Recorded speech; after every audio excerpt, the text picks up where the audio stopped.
Hello, everyone. Welcome back. If you were here yesterday, you know that I've started a YouTube channel on estrangement and alienation.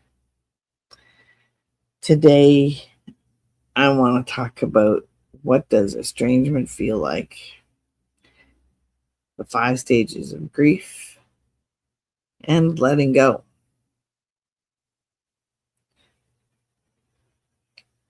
And the reason that topic is important to me is because it's the process that we're going through while our children decide we don't matter. And I'm sarcastic, so if that offends you, sorry, take it with a grain of salt. But it's who I am, and sometimes it slips.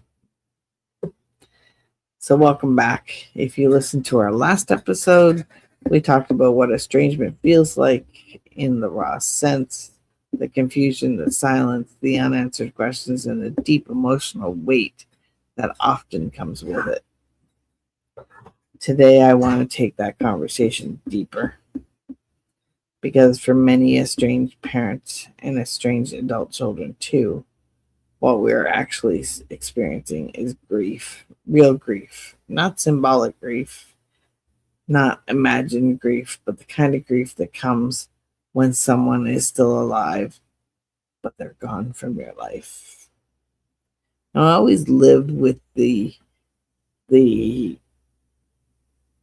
belief of, and you may have heard this before, it's called a reason, a season, or a lifetime. So a reason they came into your life to do something, to help you with something, to teach you something, and then they're gone. Season is they came into your life for a longer period of time and helped you, or you helped them. It can go both ways. Learn something, do something, and then there's lifetime. Children are lifetime. So this doesn't make any sense. It doesn't follow the logic.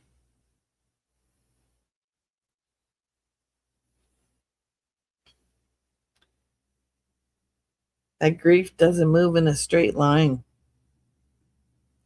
It moves in waves. It circles back and it hits you in the back of the head just when you least expect it. And often it follows something very close to what we know as the 5 stages of grief. And those stages, we all know them. We've probably all been through them with different people in our life. They're not linear. They don't come one after another. They sometimes all pile on top of each other. Sometimes you get 2, sometimes you get 3, sometimes you get them all. But let's talk about what those stages can look like in estrangement and what letting go, finally, really means when we never get closure. When we talk about grief, many people think of death, but estrangement creates a different kind of loss. It's kind of like being in love with someone, but they're not in love with you.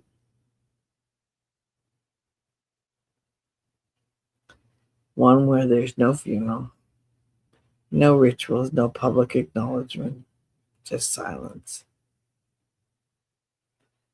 Denial in estrangement often doesn't look like pretending nothing happened. It looks like waiting. And if anybody isn't impatient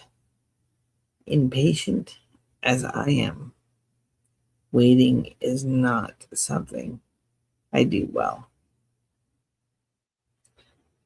Waiting for the phone to ring, scared that the phone is going to ring, waiting for a text, waiting for a birthday or a holiday that feels like it might reopen the door.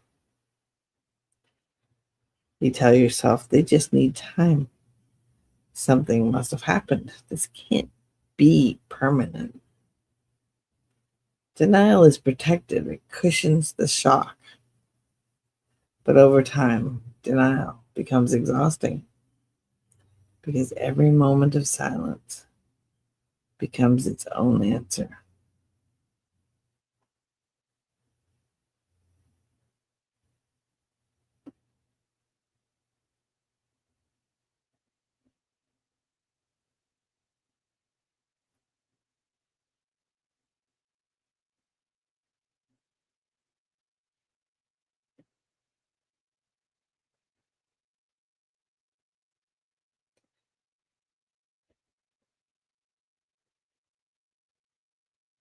Many of us stayed in denial longer than we realized. And I'd question that statement because, like I said at the beginning, denial, it kind of jumps in here and there throughout the whole process because they say that everybody grieves differently. Yeah, they do. I understand that. But the stages,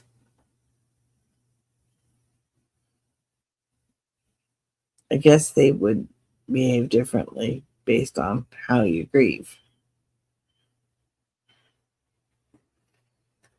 Anger, this one's not my favorite because I have a really bad anger side of me. And I put that away a long time ago. I was a teenager and very angry at the world after my dad passed. But when I had kids, that anger went away. But when they left, that anger definitely resurfaced. The anger about what was said, anger about what wasn't said, anger at ourselves, anger at others for influence the situation. Sometimes that anger is loud, sometimes it's quiet and simmering, but anger is often grief with nowhere to go. And underneath anger is usually something much softer, hurt.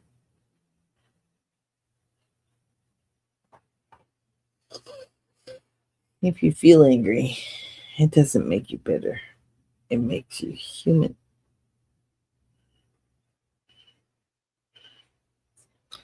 Bargaining. I want to interchange this one with bargaining and begging. They kind of go, in my opinion, side by side. This stage is when the one we don't talk about enough. It sounds like if I just say the right thing, if I apologize again, if I change myself, where's the self love in any of that? Where's my right to be me in any of that? You replay conversations, you rewrite messages that you never sent, you imagine scenarios where it all turned around. Dreams. How many dreams have you had? Bargaining keeps hope alive, but it can also keep you stuck. I think it's keeping me stuck. And hopefully things will change. But for many estranged parents, bargaining lasts for years. Maybe that's me. I don't know. Depression. It's a heavy stage. It's the quietest stage, but often the longest. It's where the reality sets in. It's where the grief becomes physical. You can feel it in your gut. loss of energy, loss of motivation, loss of joy for things that once mattered. And the hardest part, the world doesn't always understand grief, so you carry it privately. How many of you haven't told people that you don't talk to your kids or that they don't talk to you? You make up stories. Yeah, they're doing fine, doing great. He loves his job. It's what we do. If you've gone here, you know how deep it goes. Acceptance is often misunderstood. Acceptance does not mean approval. It does not mean agreement. And it does not mean you stop loving them. I don't think you ever could. Acceptance simply means you've stopped fighting reality. It means you stop chasing answers that may never come. You stopped replaying every moment. You stopped tying your piece to someone else's choices. You let self-love take over.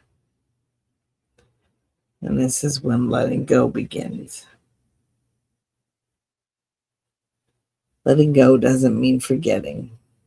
Doesn't mean closing your heart. It means releasing the need for the story to end differently. It means learning to live fully, even with the unanswered questions. For so many estranged parents, letting go looks like living without constant waiting, allowing joy.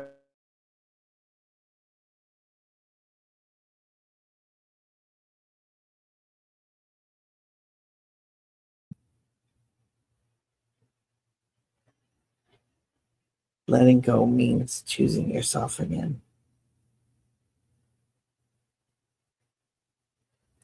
And that may be the hardest stage of all.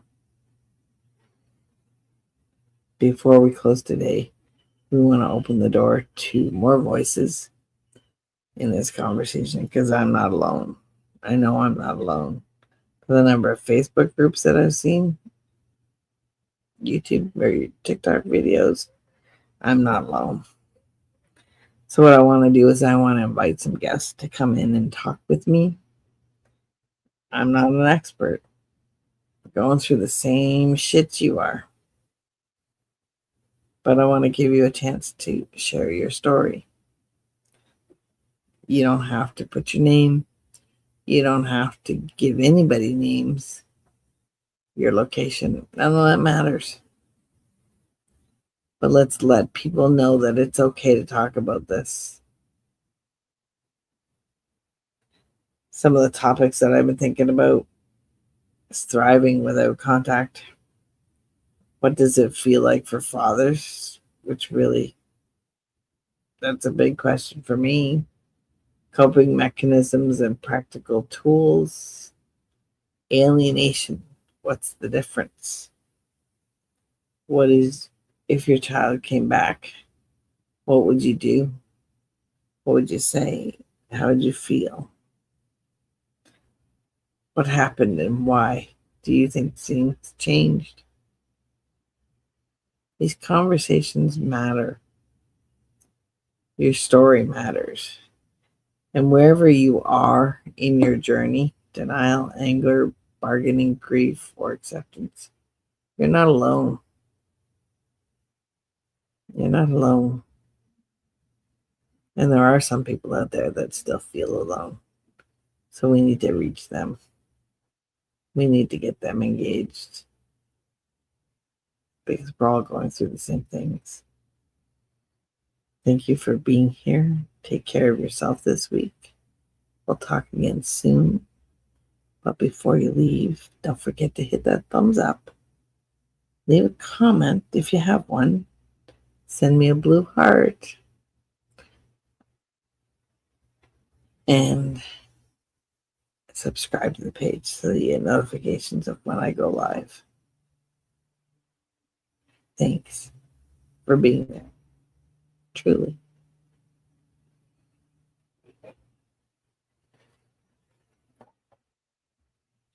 Have a great day.